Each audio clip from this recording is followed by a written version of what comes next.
Hi guys, it's me, and I'm back with a Let's Talk video. So whilst I was transitioning, I think it was nearer to the end of my transition, I made a video called The Pursuit of Curly Hair. Okay, and basically in that video I talked about people that were on their natural hair journey, or people considering going on a natural hair journey but also being obsessed with having curly hair. Okay, so they would watch people or they see people with curly hair, and in their mind they automatically think that natural hair is synonymous with curls. So they decide to transition or BC or whatever, and then to their disappointment, their hair isn't curly like the girl next door, or it's not wavy like the girl next door, and disappointment sets in. And once disappointment sets in, it's really hard to reap the full benefits of your hair journey and to truly enjoy your hair as it is and enjoy yourself enjoying your hair. Okay, and a lot of people turn back to relaxers, or spend a long time complaining about their hair and then eventually turn back to relaxers. Okay, but this video it's kind of slightly related, because I am going to talk about curl pattern or hair type and all that typing stuff. And also another question, a question that I receive ever so often, is about how to grow one's hair longer, and of course most importantly faster. Everybody wants to know how to grow their hair long, fast and thick quickly, as well as curly. Okay, so I wanted to touch on a side that I don't think we really address a lot when it comes to our hair journeys, or we don't really talk about, or it does not get as much shine as all the other tidbits, and that's genetics. So I thought that if I touch a little bit on genetics, for those, it might be redundant for some, but for those that don't really know, it will help you to perhaps see your hair journey in a different light, therefore allowing you to enjoy it a bit more, because you have greater understanding in why certain things are a certain way and what you can and can't do about things that have been genetically predetermined. Okay, hopefully the video won't be too long, and I hope that this is going to touch somebody and it's going to benefit someone, because it really does bother me.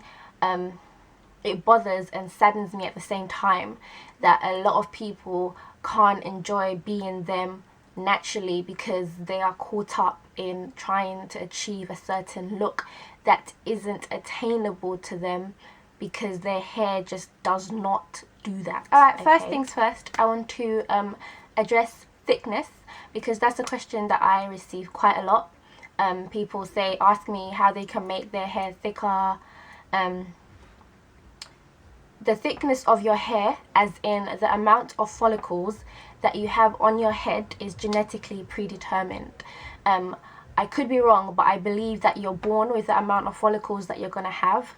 If I'm wrong, I'll put like a little note, but anything I mention, I will put more information in the description box if you guys want to do further reading, as well as Google. We all know how to use Google, but the amount of follicles you have is set. You cannot increase or decrease them. Okay, so I am somebody who has high density hair, so I have a lot of follicles. However, the strands that I have are medium to fine. The majority of them are fine, but because I have high density hair and I have a lot of follicles, my hair always appears thicker. Okay, or it looks thicker, or it is thicker, should I say.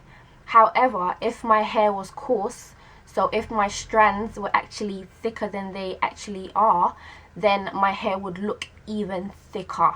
Okay, so there's a big difference between the density of your hair and then the actual strands. Okay, some people have low density hair, but their hair strands are actually thicker, okay, so they're more coarse, so their hair once again appears thicker, okay. And then there's some people that have low density hair, so they don't have that many follicles, and then as well as that, they have fine hair, so then their hair has the appearance of, you know, less thinner, less bulky looking, okay. And that is once again something that is genetically predetermined. However, there are things that you can do to create the appearance of thicker hair, okay. So there's all these volumizing shampoos, volumizing products, and what they do is they work by expanding the actual hair follicles, okay, temporarily, not follicles, sorry. They expand the hair shaft, okay, so the actual strands of hair, they expand the hair shaft, giving a temporary look of thicker hair, okay. And that's how they work. Oils such as castor oil, I know castor oil gives the appearance of thicker hair over prolonged use, so a prolonged period of time. If you constantly apply castor oil to your scalp, your hair can have the appearance of being thicker, but it does not increase the amount of follicles on your head because that's set, okay. So I hope that made sense in terms of that. And then also the rate in which your hair grows. And I think this is one point that if everybody understands it well, then everybody will have a better, a happier journey, a nicer experience, okay. And that is the growth rate. The rate in which your hair grows is genetically predetermined, and it cannot be changed, okay. So in one of my FAQ videos, I spoke about vitamins, and because people wanted to know if I take hair vitamins. I don't take hair vitamins, but I do take vitamins for overall well-being, okay. So I don't go and buy vitamins to grow my hair, but I take vitamins to supplement my diet so that I have, you know, an all-round healthier lifestyle, okay.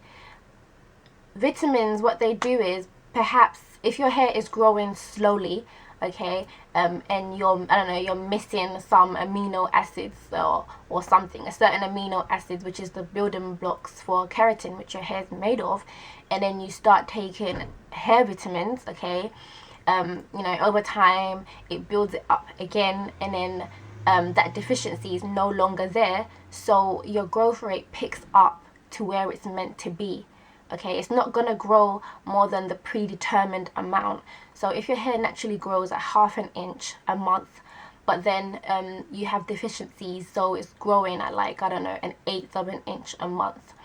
Once your diet improves internally, everything's working properly, it will probably go back up to the ½ an inch that it's meant to grow, but it's not gonna make it grow like 3 inches a month, okay. That's not gonna happen. So vitamins basically can aid in helping you have your, you know, the best of what you have, basically making the most of what you already have, but it's not gonna just throw inches at you suddenly, okay. That's why some people start taking hair vitamins and then they see a rapid change in their hair, and that's probably because they had a certain deficiency. Others will take hair vitamins and then, you know, their growth rate will still be the same, but their hair will perhaps have a healthier look and feel better because it's, you know, balancing out somehow, okay. And then what else? Hair texture. Hair texture is genetically predetermined, and it differs for everybody, okay. So my sister and I, although we have the same mother and father, my hair has more curls and coils than hers does, okay. But we do share certain similarities, of course. One of the things that we do share is the fact that we have a looser texture running down the middle of our hair, and then a slightly tighter texture on the edges. So even though we share that similarity, our hair textures are completely different, okay. Your hair texture is unique to you. So I don't know, just because your siblings have a certain hair texture doesn't necessarily mean that you're gonna have a certain hair texture. And the most important thing that I think we need to realize is that curls don't make or break your hair journey. Okay, every hair texture has its ups and downs. No hair texture is better than the other. I know this because like most people that have multiple textures on your head, you know that certain parts can't do certain things that others can do, and vice versa. Okay, if I want to have like an afro like the one in this picture, I had to manipulate my hair quite a bit. I had to manipulate my hair a lot to achieve that look, whereas somebody with a tighter hair texture wouldn't have to do that. Okay, but then for them to achieve a certain look that I may have, they may need to manipulate their hair a certain way. And that's all it is. It's all about how you style your hair, what you're doing to your hair. I think we place so much emphasis on hair texture, which is something that we cannot change. Like, you can't change your hair texture other than using a chemical process. So, you know, if you're going to go natural and you're going to decide that, you know, you no longer want to be putting, you know, any type of chemicals to change what is, then you shouldn't place so much emphasis on your hair texture, because it does not make or break your hair journey, basically. And I hope that we can, I don't know, grow past that and move past that. And I'll be really happy to the day, you know, to see the day where hair texture doesn't have so much emphasis on it. As someone with a Tumblr, you know, people are constantly coming by, dropping by and leaving me messages. And the biggest one I'm constantly receiving is regarding my hair texture and my background, okay? Because for some reason, people always assume that you have to come from a certain background or have a certain lineage to have a certain hair type, which is not true. Not true, because, you know, at the end of the day, as people of color or people of African descent, we have you know, the widest, the most variation when it comes to the way we look, our features, everything. Myself, I come from, you know, 3 different ethnic groups, okay, and each of those ethnic groups has a particular look, or they're all of African descent. So yeah, I hope we can move past that, and I hope we can, once we all understand that these are things that you cannot change, then we're, you know, more inclined to kind of relax, take a back seat and enjoy what you have, and think about the fact that, you know, others have to do certain things to their hair in order to, you know, mimic what you have naturally. So I don't know if this video is all over the place, but I really want there to be like a better understanding of how genetics plays a part in your hair journey. At the end of the day, no amount of products, you know, or how expensive your products are, is going to impact on the things that are genetically determined for each of us. Okay, so I hope that helped. And yeah, I don't know what else. I had something else to say. I can't think of what I was supposed to say. What is that on my camera? I can't remember what I was supposed to say, but yeah guys, if I do remember, I'll come back and say it quickly and then snip it in. So have a blessed week, and, you know, let me know what your thoughts are. If you are taking, or if you understand that DNA plays a big part and genes play a big part, or if you don't, you know, you disagree with me, or whatever, let me know. Tell me how your hair journey is for you, how you feel about your hair, your feelings towards your hair, because that's a reflection of how you feel about yourself. So let me know. Let's talk, let's chit chat. Yeah, alright guys, bye.